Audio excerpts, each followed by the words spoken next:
What is going on, everyone?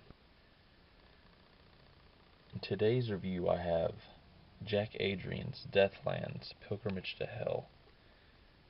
It is the first of an ongoing series of books. The world blew out in 2001.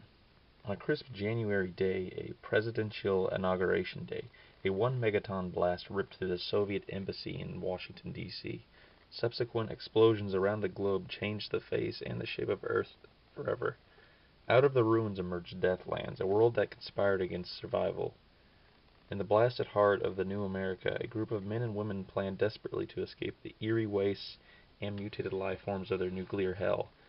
3 warriors, the tough, intelligent Ryan Cawdor, an enigmatic beauty called Krysty Wroth, and the armorer J.B. Dix, set on a harrowing journey to find the rumored enclave high in the mountains.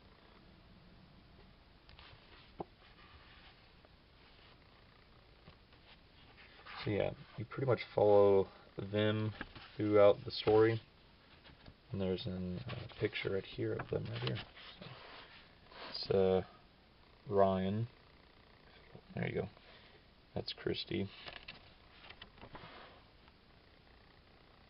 And there's J.B. Dix. Loves his guns. Alright. So in there is the map of newly transformed America, or the Deathlands.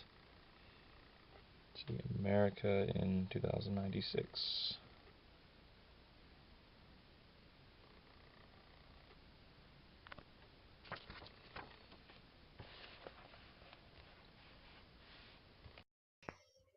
The series of novels was originally to be written by Christopher Lauder under the pen name of Jack Adrian, but he was unable to complete the first book, which he created the plot for, most of the writing for, which was around 2/3 of the original book.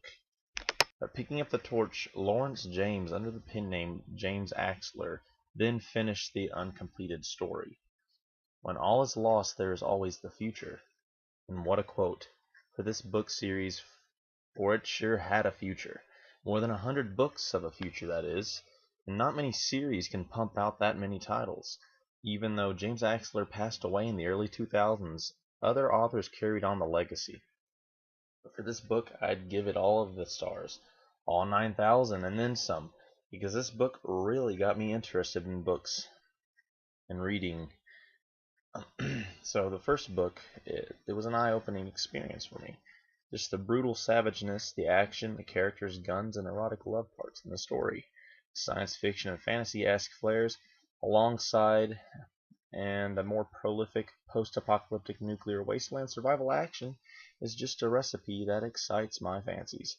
The book begins capturing you in a place which is later further explored, getting to learn all of the characters throughout the book and different things that happen.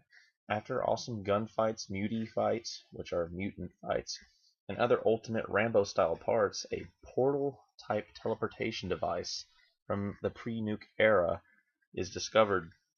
It just really shows you the 80s were the best, and by the book, it just confirms it. Awesomeness and not having to be politically correct. I just felt this book needed a review, even though I have read it a while back. This is just an awesome series. This classic is a definite must-read for everyone who hasn't read it.